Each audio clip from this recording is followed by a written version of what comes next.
अस्सलाम वालेकुम नाज़रीन, कुछ बहुत अहम तरीन खबरें तफसीलात आपके सामने रखेंगे इतवार का रोज़। और बिलाखिर इस्लामाबाद टॉक्स के नाम से जो मुज़ाकरात जिनका आगाज़ हुआ था वो अख्ताम पजीर हो गए हैं। और क्या वजह बनी है मुज़ाकरात की नाकामी की, इस वक्त दुआएं हैं जो ईरानी वफ्त है वो खैर आफियत पहुँच जाए, क्योंकि कुछ बहुत अजीब व गरीब चीज़ें स्पेकुलेशंस भी मौजूद हैं ईरानी वफ्त की सिक्योरिटी और सेफ्टी के हवाले से। फिर सऊदीया के अंदर पाकिस्तान की एक फ्लीट फाइटर जेट्स की पूरी मौजूद है, और इसके साथ साथ ये भी कहा जा रहा है कि 13,000 फौजी मौजूद हैं, 50,000 फौजी जो हैं वो मुकम्मल करने वहाँ पे, यानी एक एक ट्रूप्स जो है वो पाकिस्तानी फोर्सेस के मूव करेंगे सऊदीया की जानिब। सिचुएशन किस जानिब जा रही है, जेडी वेंस क्या कहकर निकले यहाँ से, 4 से 5 मिनट का एक छोटा सा प्रेसर उन्होंने किया, जो प्रेसर दिया उसके बाद ही लेफ्ट। ये तमाम तर सिचुएशन क्या है, लेकिन आगाज़ में बहुत इंपॉर्टेंट है कि मैं स्टार्टिंग ऑफ विद, क्योंकि मैं खुद एक सहाफ़ी हूँ और जर्नलिस्ट का क्या रोल था इस्लामाबाद टॉक्स के अंदर, पीस टॉक्स के अंदर। ये एक बहुत बड़ा मौका था। सेटिंग असाइड जितने इख्तलाफात आपके इस मौजूदा रजीम से हैं, मौजूदा सेटअप से हैं, क्योंकि मुनाफिक तो ये बहुत हैं। बाहर के सहाफ़ियों के लिए इन्होंने बड़े खाने शाने रखे हुए थे, सब कुछ रिपोर्टिंग की गई, हमारे सहाफ़ियों ने इसके ऊपर रिपोर्ट किया अफसोस के साथ, जबकि ये बिल्कुल लीस्ट बॉदर्ड मैटर होना चाहिए था, लेकिन रिपोर्ट किया गया।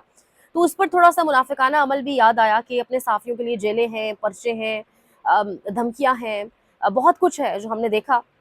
लेकिन बाहर से लोग अगर आते हैं सहाफ़त करने, तो उनके लिए फिर आप पूरा एक सेटअप भी करते हैं और सब कुछ करते हैं। दूसरी जानिब मुल्क के अंदर आप किसी किस्म का सीज़ फायर नहीं करते हैं। मुल्क के अंदर तो आपने ऐसी ज़िद और अना रखी हुई है कि लोग यहाँ पर अपने प्यारों का जनाज़ा पढ़ने नहीं बाहर आ सकते। यानी बात फ़ारूक के बेटे की डेथ हम सब जानते हैं, जिस तरह से जनाज़ा पढ़ने दिया गया। उसके अलावा एजाज़ चौधरी साहब अभी लाहौर की जेल के अंदर हैं, जो उनकी सिचुएशन है। फिर बहुत सारे कैदी, यानी पाकिस्तान तहरीक इंसाफ से भी लाख इख्तलाफ सही, लेकिन हक बात तो करनी है। और हक बात ये है कि आप सीज़ फायर मुल्क के अंदर नहीं कर सके, नहीं किया आपने, कभी भी दिल इतना बड़ा नहीं किया। एक जानिब तो आप दुनिया की दो बड़ी राइवलरीज को 47 50 48 49 50 साल बाद आमने सामने बैठा रहे हैं, यूएस और ईरान को। मुल्क के अंदर आप एक सियासी जमात के साथ नहीं बैठ सकते, उसका लीडर इस वक्त जेल में है, जिसके पास सबसे ज़्यादा वोट बैंक है पाकिस्तान से, और आप उसका मैंडेट मानने को तैयार नहीं है, आप उसके साथ सीज फायर करने को तैयार नहीं है, महज कि आप अपनी आवाम के साथ सीज फायर करने को तैयार नहीं है।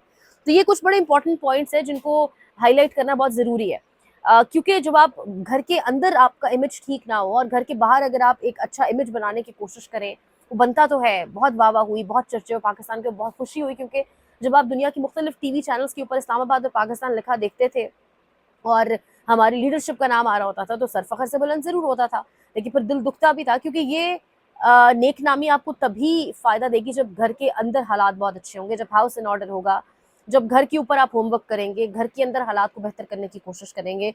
वो नहीं किया जाता। यहाँ पर एक और बड़ी इंपॉर्टेंट चीज़ है, वो वक्त भी याद करें जब इमरान खान ने एब्सोल्युटली नॉट कहा था, और इमरान खान ने एब्सोल्युटली नॉट बेसिकली अमेरिका को फ़ौजी अड्डे देने पर कहा था। अगर इस मुल्क में अमेरिकी फ़ौजी अड्डे दे दिए जाते, तो आज ये मुल्क भी खलीजी ममालिक की तरह लपेट में होता हमलों के, ना कि ये सेंटर ऑफ पीस टॉक्स होता, ना कि यहाँ पर इस्लामाबाद टॉक्स हो रही होती, ना कि ये पीस टॉक्स का मरकज़ होता।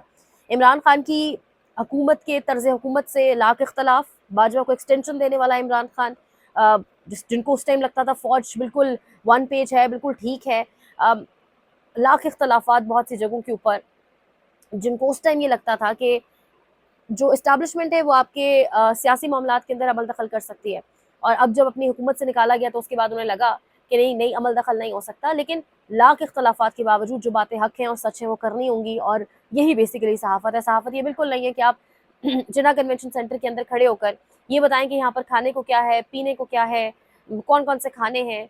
आपने अपना कल्चर दिखाना है, तो वो कल्चरल वो कल्चर बीट एक अलग से बीट होनी चाहिए, वो कुछ सहाफ़ियों की हद तक छोड़ दें, लेकिन पूरे का पूरा मीडिया महज बड़े छोटे, छोटा तो खैर कोई सहाफ़त में नहीं होता, यानी तमाम एंकर्स, जूनियर मेरा मतलब है, जो उम्र में छोटे हैं, वो सब के सब न्यू लॉट यंगस्टर्स सब जो है वो एक ही चीज़ के ऊपर रिपोर्टिंग कर रहे हैं, और वो एक चीज़ क्या है कि खाना कैसा है क्या नहीं। तो बड़ा अफसोस हुआ, आप रिलाई कर रहे हैं सीएनएन पर, बीबीसी पर, अल जजीरा पर, जबकि आपके अपने कुछ किलोमीटर या चंद मीटर के फासले पर सेरेना होटल है जिना कन्वेंशन सेंटर से, और वहाँ पर एक बड़ी बैठक है। ठीक है, वहाँ से खबर बाहर नहीं आ सकती, ठीक है, ये मुज़ाकरात की मफादात में नहीं था खबरें बाहर निकल कर आएँ, लेकिन आप सीएनएन और बीबीसी पर रिलाई कर रहे हैं, आप वहाँ पर नज़र रखें कि वहाँ क्या हो रहा है, वहाँ से क्या निकल कर सामने आ रहा है। सरीना होटल के अंदर कितने जोन्स मौजूद थे, कितने जोन्स के अंदर कौन सा जोन किस मुल्क के पास था, जोन्स के बीच बैरिकेड्स थी, इस किस्म की कुछ खबरें लेकर सामने आए। या इस किस्म की कुछ चीज़ें होनी चाहिए थी जो जो जो रिपोर्ट होनी चाहिए थी। लेकिन रिपोर्टिंग क्या होती रही ट्विटर पर, अगले 24 घंटे अहम, 48 घंटे अहम, 48 आवर्स बड़ी शख्सियत, मतलब बिल्कुल वेग किस्म की रिपोर्टिंग हम देखते रहे। और फिर उसके साथ ड्रेस किसी की पर्सनल चॉइस है, लिबास ऑब्वियसली किसी की बहुत ज़्यादा पर्सनल चॉइस है, लेकिन जो ऐसे मौके होते हैं ना, ये बड़े कम आते हैं कौमों की तारीख में, क्योंकि बड़ा मौका था, पूरी दुनिया से मीडिया यहाँ पहुंचा हुआ था। एक तो आप फोकस करते, एक तो आप अपने जर्नलिस्ट को अ, एक बड़ी पिक्चर पर, बड़ी स्क्रीन पर लाने की कोशिश करते हैं कि वो अपना मौक़िफ़ दे रहे हों, वो खबर निकाल कर ला रहे हों, बता रहे हों और उनको सीएनएन और बीबीसी दिखा रहा हो। इस तरह से आपके अपने जर्नलिस्ट जो है प्रमोट होते, बिगर पिक्चर में या बिगर स्क्रीन्स में या इंटरनेशनल मीडिया के सामने आते। लेकिन ऐसे मौके जो होते हैं, ये अपना तहज़ीब और अपना कल्चर शो करने के मौके होते हैं। यानी खाने की तो आपको बहुत पड़ी है, लेकिन पता नहीं ऐसे मौकों पर हम गोरों से ज़्यादा गोरा बनने की कोशिश क्यों करते हैं? And why don't we feel comfortable अपने अपनी स्किन में, अपने ड्रेस ड्रेस कोड में? यानी अपना जो कौमी लिबास है, वो हमें इतना कंफर्टेबल क्यों नहीं बनाता? हम उसको ओन क्यों नहीं करते? हम उसमें प्राउड क्यों नहीं फील करते? ये मुझे आज तक समझ नहीं आया। यानी शायद ही किसी पाकिस्तानी सहाफ़ी को मैंने एक प्रॉपर शलवार कमीज़ वाले पाकिस्तानी ड्रेस कोड में देखा और देख के सर फ़ख्र से बुलंद हुआ कि हाँ, जब कोई एंटर होगा जिन्ना कन्वेंशन सेंटर तो ही कैन ईज़िली डिफरेंशिएट कि ये पाकिस्तानी जर्नलिस्ट हैं और ये फॉरेन जर्नलिस्ट हैं या किसी भी मुल्क के जर्नलिस्ट हैं। वो अपना कल्चर, अपनी ड्रेस कोड शो करें, hats off to them, well and good for them. हमें अपना कल्चर, अपनी ड्रेस कोड, अपनी जो है वो अपनी स्किन में कंफर्टेबल होना होगा। हम, यही वो वजह है जिसकी बायस हम मॉरली भी बड़े कोलैप्स्ड हैं। क्योंकि हम अपनी ज़ुबान पर, अपने कल्चर पर, अपनी रिवायात पर, अपनी चीज़ों पर कभी प्राउड फ़ील ही नहीं करते, उनको ओन ही नहीं करते। न जाने हमें क्या कॉम्प्लेक्स का शिकार हम हो जाते हैं इन गोरों के सामने, और फिर वही लीडरशिप भी हमें मिलती है। फिर हम इन्हें कभी नो नहीं कह सकते। ये बड़ी इंपॉर्टेंट चीज़ थी जो मेरे दिल की थी और मैंने ये रखनी थी आपके सामने कि बड़ा दुःख हुआ देखकर जो भी सहाफ़ती हलकों की जानिब से रिप्रेज़ेंट किया गया, चाहे वो रिपोर्टिंग हो, चाहे वो ड्रेसिंग कोड के हवाले से हो। Although again apologies for any offence, क्योंकि ड्रेस करना, ड्रेसअप होना हर किसी की पर्सनल चॉइस है, कोई कैसे भी हो। लेकिन ऐसे मौकों के ऊपर आप बेसिकली अपनी पूरी कौम को रिपोर्टिंग करते हुए रिप्रेजेंट कर रहे होते हैं। That's the point. सो यहाँ से ही अगर आगे बढ़े, मुज़ाकरात नाकाम हुए। अमेरिका के वाइस प्रेसिडेंट 3 से 4 मिनट के लिए आए, छोटा-सा प्रेस ब्रीफ किया और चले गए। उन्होंने कहा कि मुज़ाकरात नाकाम हो गए, ये बुरी खबर है, लेकिन ये अमेरिका से ज़्यादा ईरान के लिए बुरी खबर है। तो ये एक धमकी थी या क्या था, वल्लाह आलम। इस टाइम वायरल हुई हुई हैं 2 तस्वीरें, जैरेड कुशनर और स्टीव विटकॉफ की तस्वीर है और कहा जा रहा है कि they both have done their job, क्योंकि ये दोनों इस्राएली लॉबी के आँख और कान माने जाते हैं और उन दोनों को रखा गया मुज़ाकरात के टेबल के ऊपर। और फिर उसके बाद अल्टीमेटली ये होना था। फिर साथ ही जो वॉर मिनिस्टर इनके, उनके बयानात, नेतन्याहू के रात को जो स्टेटमेंट सामने आ रहे थे, फिर खुद अमेरिकी सदर ट्रंप का ये कहना, जिनके साथ मुसलसल अपनी मुज़ाकराती टीम राब्ते में थी, कि मायदा हो या ना हो, आई डोंट केयर। एक जानिब आप चाहते हैं मायदा हो, आपने एड़ियाँ रगड़ी के मायदा हो और समहाउ पाकिस्तान आपके इस काम आया भी, वो पीस टॉक्स कराने में कामयाब हुआ, लेकिन अब आप कह रहे हैं कि हम वी डोंट बॉदर के मायदा हो ना हो। तो ये सिचुएशन किस जानिब जाएगी?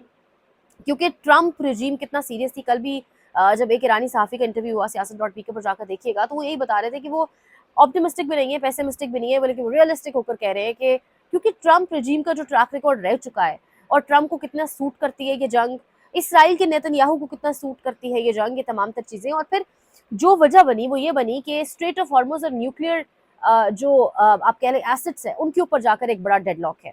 स्ट्रेट ऑफ हॉर्मुज़ का मुकम्मल कंट्रोल चाहिए इस वक्त यूरोपियन कंट्रीज़ को, और गल्फ भी यही मानता है, गल्फ कंट्रीज़ को भी लगता है ईरान के पास कंट्रोल नहीं होना चाहिए। और ईरान ये वाज़े कर चुका था अपने मुज़ाकरात शुरू करने से पहले कि हम स्ट्रेट ऑफ हॉर्मुज़ का कंट्रोल किसी सूरत किसी और को नहीं देंगे और इस पर अब हम कोई कंसेशन नहीं देंगे। न्यूक्लियर एसेट्स के ऊपर भी एक डेडलॉक है। आप जानते हैं कि पहले जब ओमान के अंदर मुज़ाकरात फाइनल स्टेज पे थे, द न्यूक्लियर एसेट्स के ऊपर तमाम तर शराइत अमेरिका की और जो इसराइल की थी उस टाइम की मान ली गई थी, लेकिन उसके बावजूद ईरान पर हमला किया गया। अब ईरान को ये लगता है कि हमारे पास न्यूक्लियर एसेट इसलिए होना चाहिए, इसलिए नहीं कि हमें किसी को बम मारना है, इसलिए कि अगर कोई हमारे ऊपर अटैक करने की कोशिश करे तो हमारे पास एक दफ़ा मौजूद हो। एक मुल्क जो 2 बार मुज़ाकरात के टेबल पर गया, 2 बार मुज़ाकरात काइंड ऑफ फाइनल स्टेजेस के ऊपर थे, लेकिन उन पर हमला कर दिया गया और दूसरा हमला पहले से भी ज़्यादा डेडलीस्ट था, जिसका आगाज़ ही मिनाब स्कूल की बच्चियों के कत्लेआम से किया गया, उनको शहीद करके किया गया। तो वो मुल्क दोबारा ट्रस्ट नहीं कर सकता और इसलिए अब वो चाहता है कि हमारे पास न्यूक्लियर एसेट्स होने चाहिए, अपनी सेफ्टी के लिए होने चाहिए, एक शील्ड होनी चाहिए हमारे पास। क्योंकि ये तो हम देख चुके हैं ना, फ़लस्तीन का गाज़ा की हम सिचुएशन देख चुके हैं।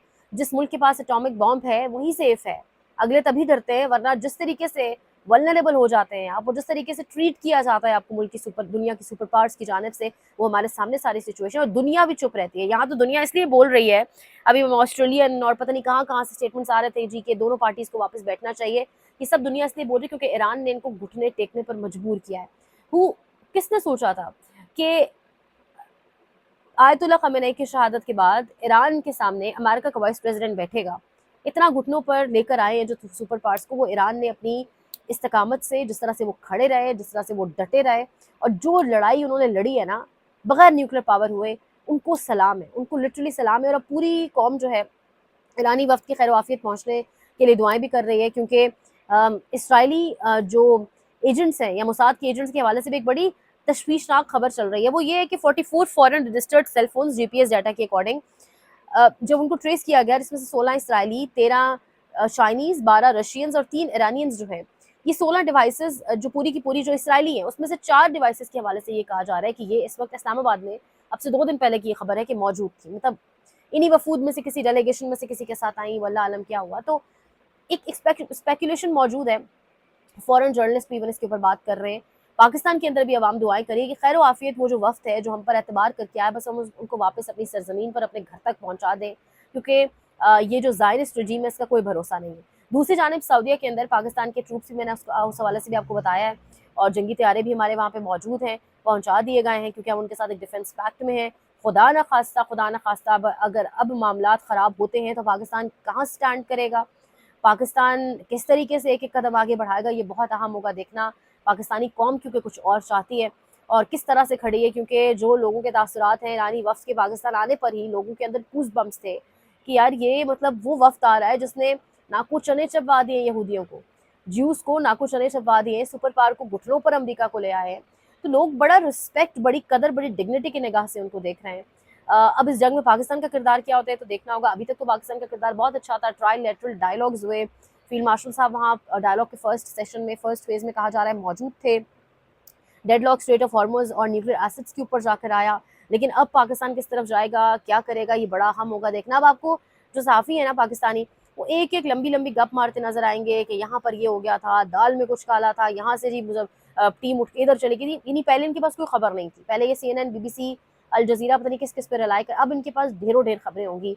और रात से ईरानी मीडिया, कोई मुझे लगता है एक वाहिद मीडिया इस टाइम जिसको ट्रस्ट किया जा सकता है। रात से ईरानी मीडिया एक ही बात कर रहा था कि डेडलॉक बरकरार है, स्ट्रेट ऑफ हॉर्मुज़ के मामले के ऊपर डेडलॉक बरकरार है। मामला लिखत पढ़त में जा रहा था, डॉक्यूमेंटेशन में जा रहा था, लेकिन डेडलॉक जो बरकरार था वो स्ट्रेट ऑफ हॉर्मुज़ पर रहा और वहीं से कहा जा रहा है बात नहीं बन पाई। दूसरा, अमेरिका ये चाहता था कि तमाम शराइत पर ईरान येस कह दे, जो ईरान ने मुज़ाकराती टेबल के ऊपर भी दोबारा अमेरिका को शिकस्त दी और कहा कि हम बिल्कुल झुकने से, सरेंडर से इनकार करते हैं। उम्मीद करें, दुआ करें कि मुस्लिम उम्मा के लिए आगे आने वाले दिन अच्छे हों और बेहतरी हो। ईरान को जिस तरह से अभी तक फ़तह नसीब हो, या आगे भी नसीब हो, अल्लाह उन्हें मजबूत करे, तमाम मुस्लिम उम्मा को यूनाइट भी करे, क्योंकि कुछ चीज़ें, कुछ जो फैक्ट्स सामने आ रहे हैं वो बड़े तशवीशनाक हैं। तो मामलात किस तरफ जाते हैं इस पर इंशाल्लाह हम आपको आगे रिपोर्ट करेंगे। लाइक करें, शेयर करें, सब्सक्राइब करें, कमेंट सेक्शन में फीडबैक का इज़हार भी करें। ख्याल रखें। अल्लाह के बाद।